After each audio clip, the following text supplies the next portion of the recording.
بسم اللہ الرحمن الرحیم اولئک علی ھدی من ربہم واولئک هم المفلحون الصلوات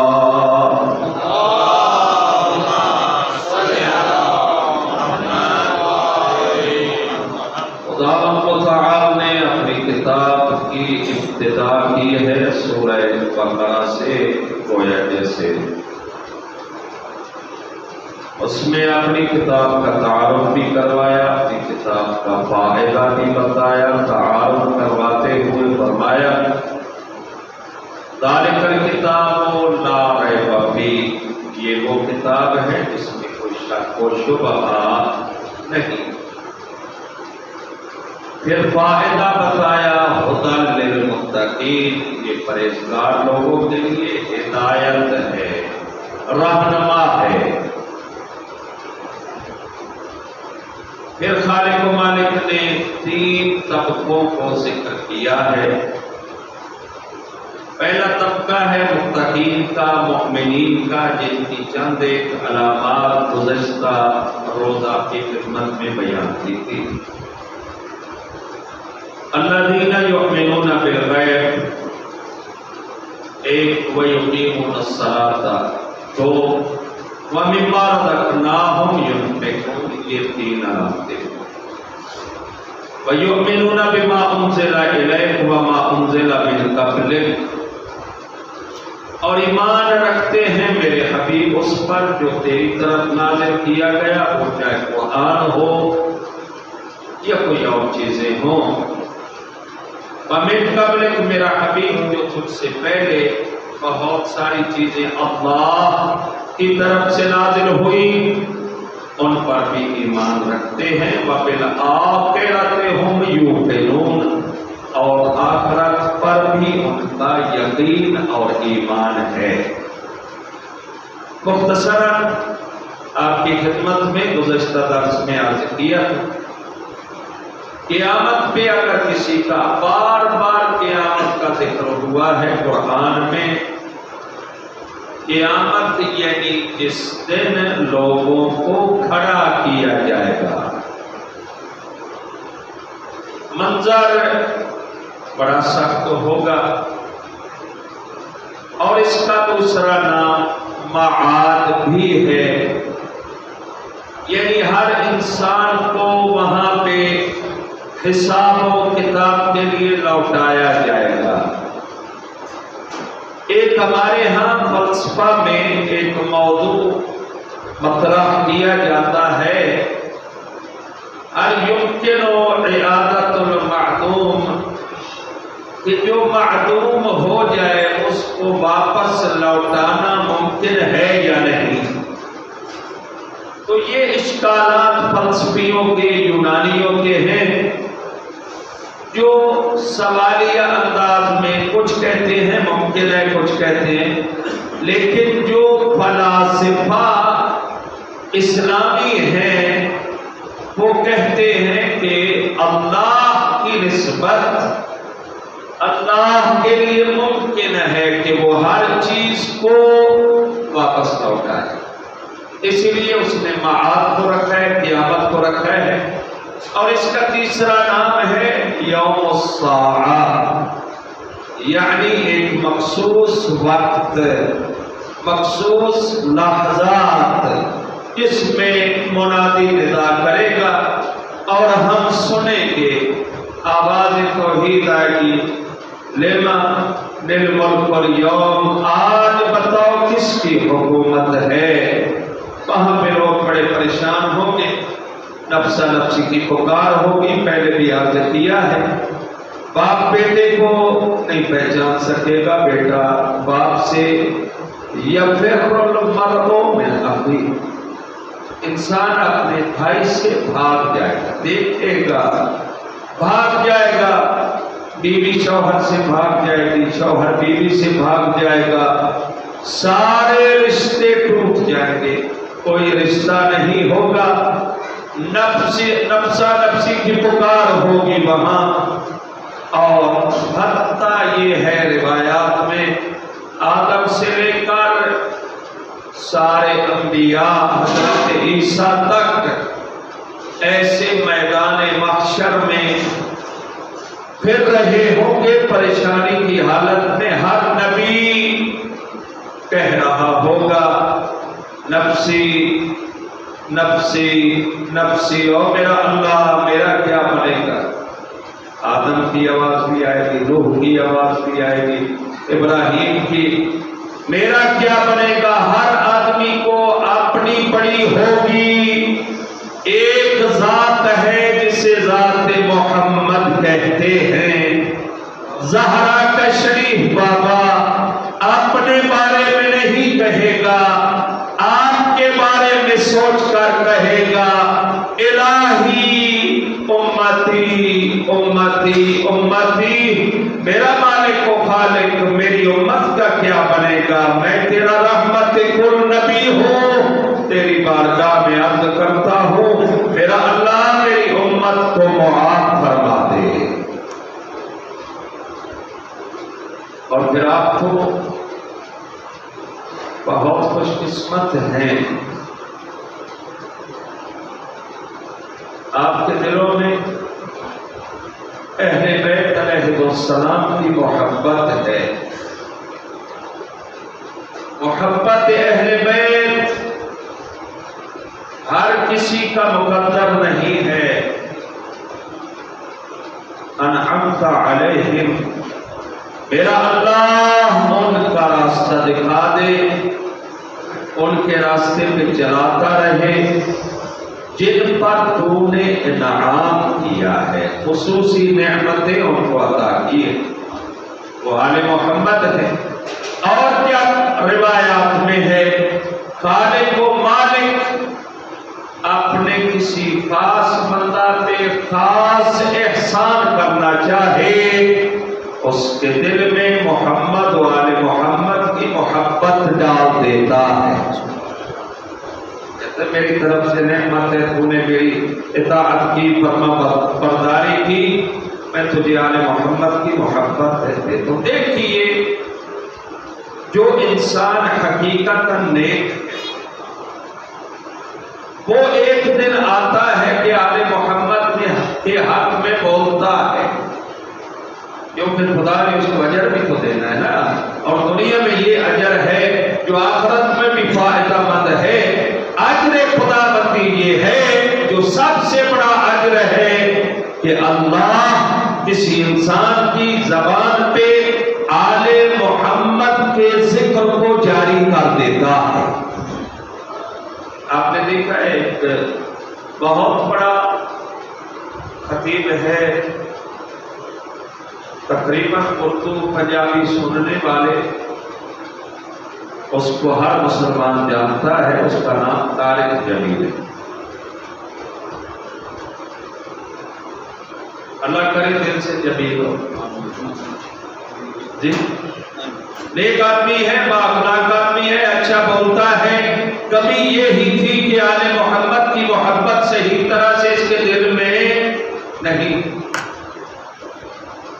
لیکن اللہ نے اس کو اجر دیا ہے اس کی نیکیوں کو کہ اب وہ بول کر کہتا ہے کہ اگر محبت علی ابن ابی طالب دل میں رکھنے والے کو شیعہ کہتے ہیں تو میں سب سے بڑا شیعہ.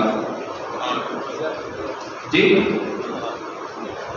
اور اس نے جیسے لفظ من کنت مولا ہو فہذا علی المولا، یہاں پر لفظ مولا کی جو وضاحت اس نے کی ہے اس نے حق ادا کر دیا ہے.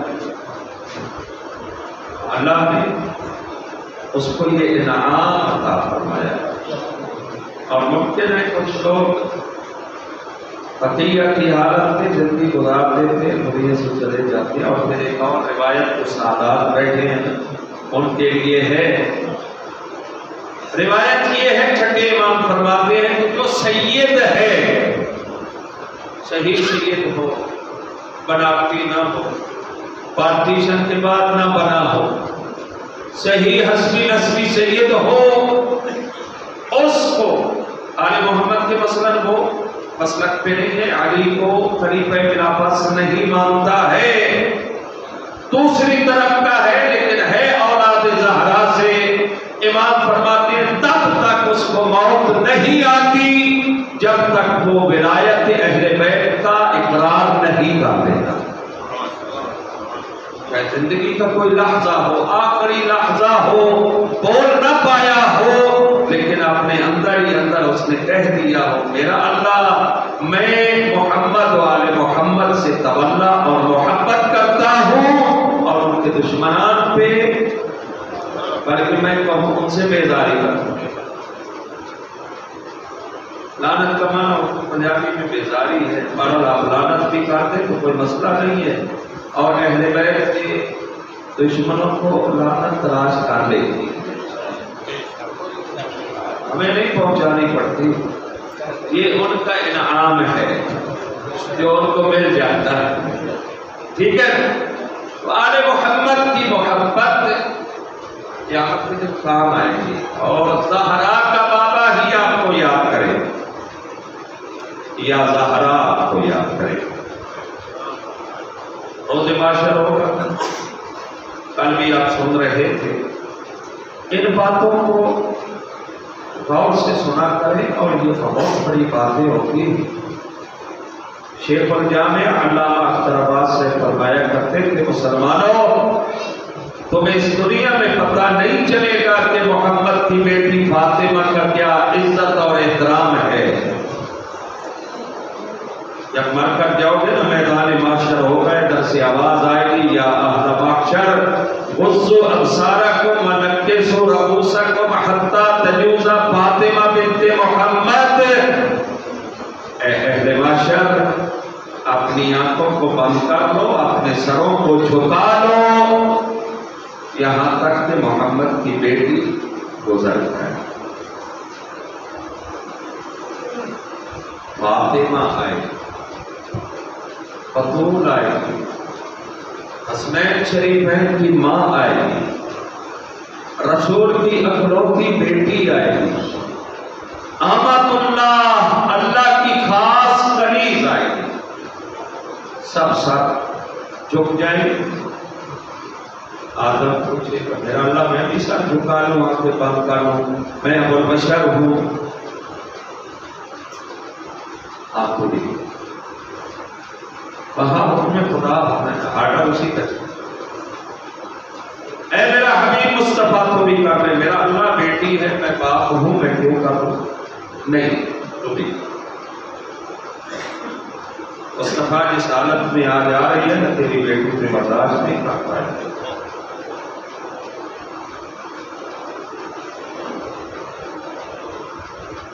آج ایک سید کی برسی ہے، سید ممتاز الحسن،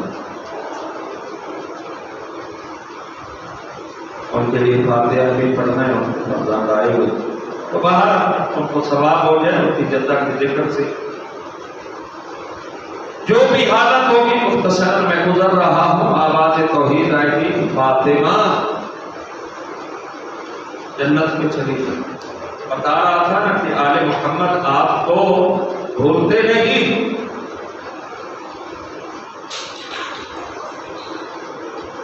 فاطمہ بنت محمد جنت کے دروازہ پہ رک جائے گی۔ آواز الہی آئے گی، اے میری کنیز کیوں نہیں جنت میں جاتی، اب تو آرام کر لے، دنیا میں تو نے بڑے دکھ دیکھے۔ میرا اللہ نہیں،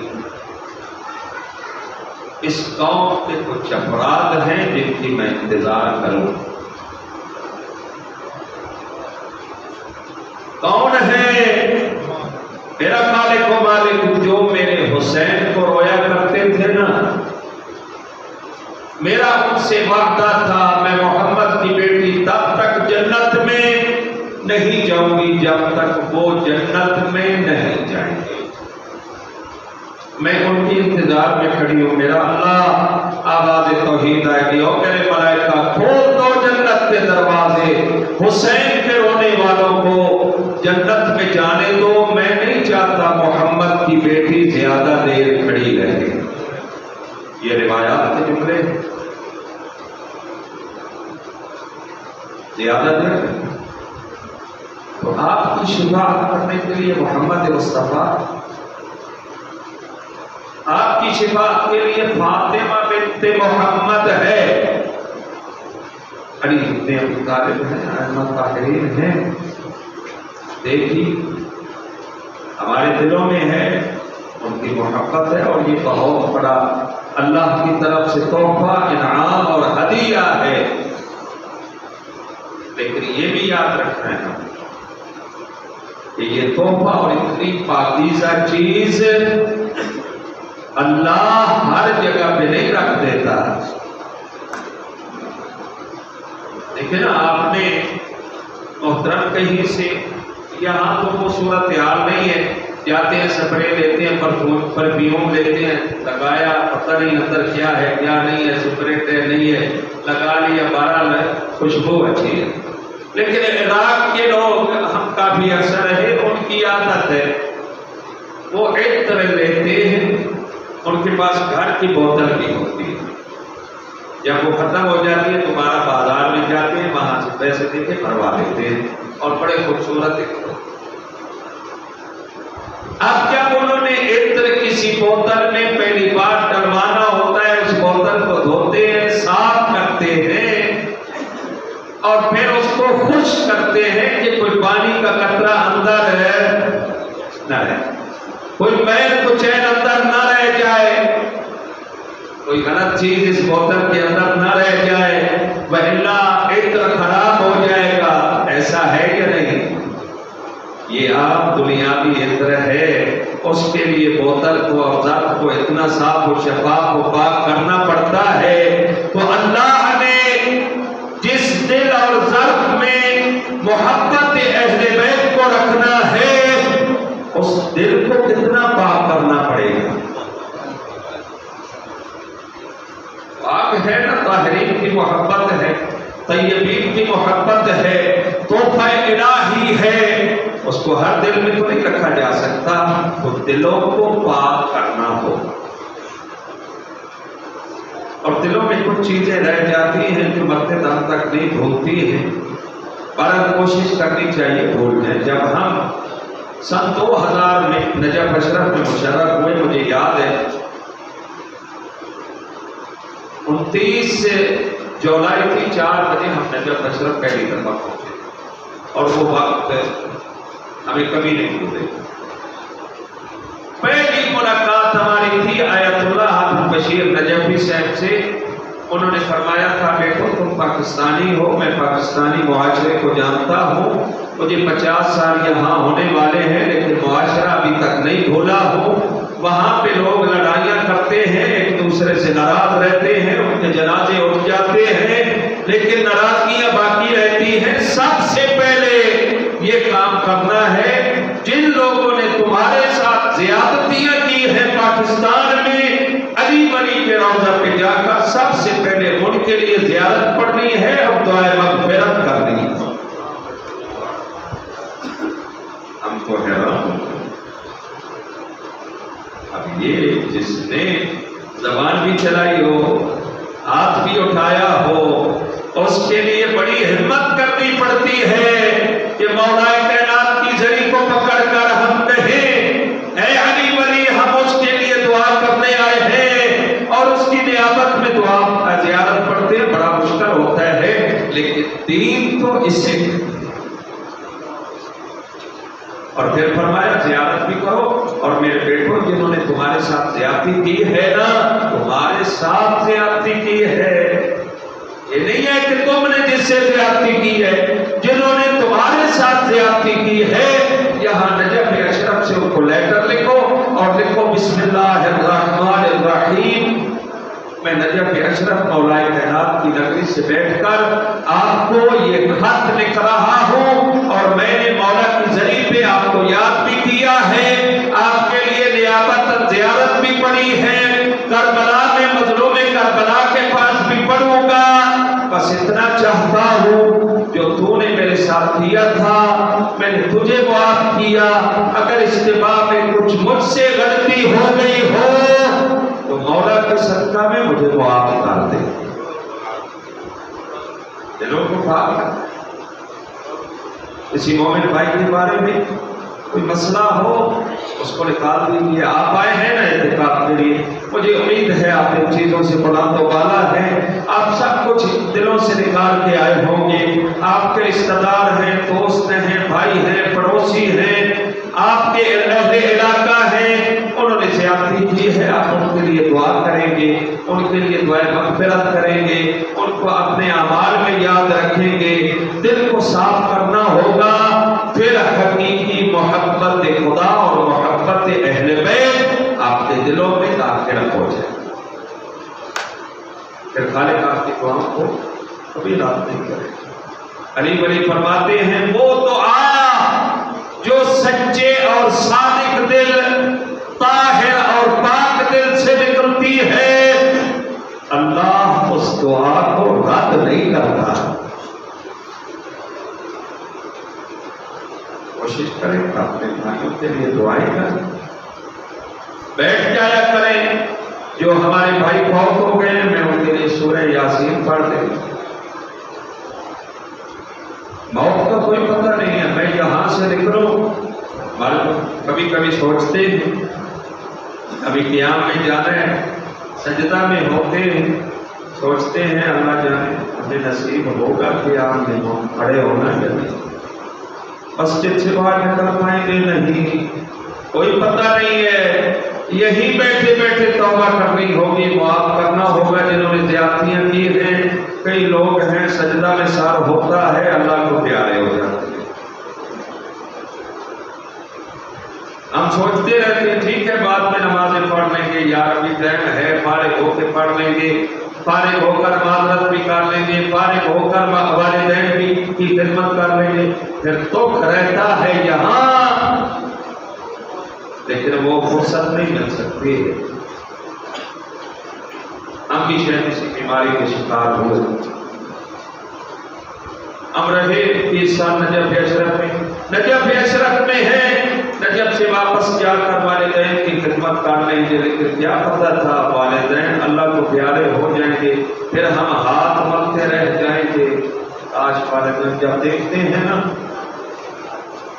روایات میں والدین کی عظمت، ماں کے قدم چوم لیا کرو، باپ کی پیشانی چوم لیا کرو، اگر حج کے لیے نہ جا سکو تو ماں کے قدموں میں بیٹھ جایا کرو، ماں کے سامنے ماں باپ کو، آپ کے وقت گزر گیا، ماں باپ کو ایک باپ ہوتے ماں کے قدموں میں،